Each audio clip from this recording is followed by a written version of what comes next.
Човен мій став у пристані, де бур нема ні хвиль, і змокла мла, і світлі дні.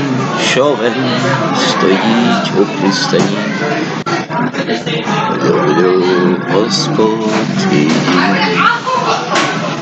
Люблю я церковність людей викуплених тобою.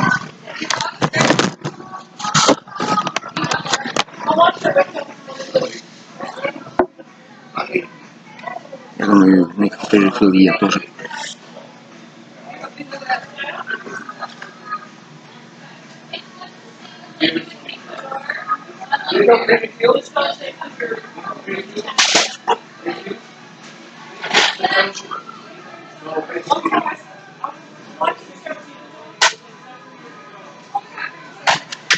Мир Божий вам, брати та сестри, ті, що мають мир Божий, знають, що таке мир. Вітаю вас всіх любов'ю нашого Господа Ісуса Христа, мир вам.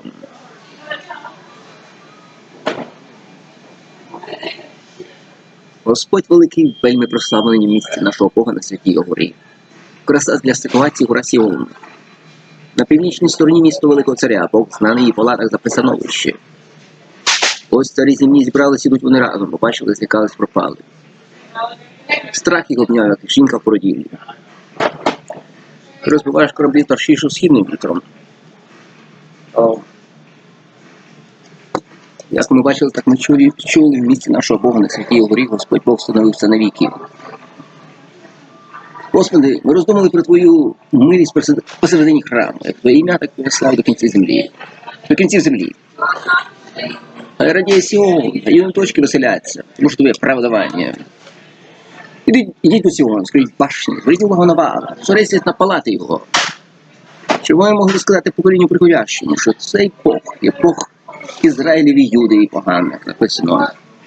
Хто приможе, той спадкує все, я буду йому за Бога, він мені буде за сина. Але кливик і невірник, скверник, любить, перелюбників і перелюбниць, і чародії, всіх, хто любить і чинить неправду, частина в озері горячому вогнем пісірку, це друга смерть з вами. Благодать Господа нашого Ісуса Христа, любов Отця, спільність Святого Духа со всіма нами глобально святим амінь, браттями, сестрами, матерями, друзями, і зраднили через чувство Слово Боже, п'ють його кров'я, його тіло. Має собі життя. Це дано мені всяка влада, не на землі. Тож йдіть навчіть всі народи, християних ім'я Отця, Сина і Святого Духа, навчаючи їх зберігати все те, що вам заповів. Я з вами завжди аж навіть до закінчення віку.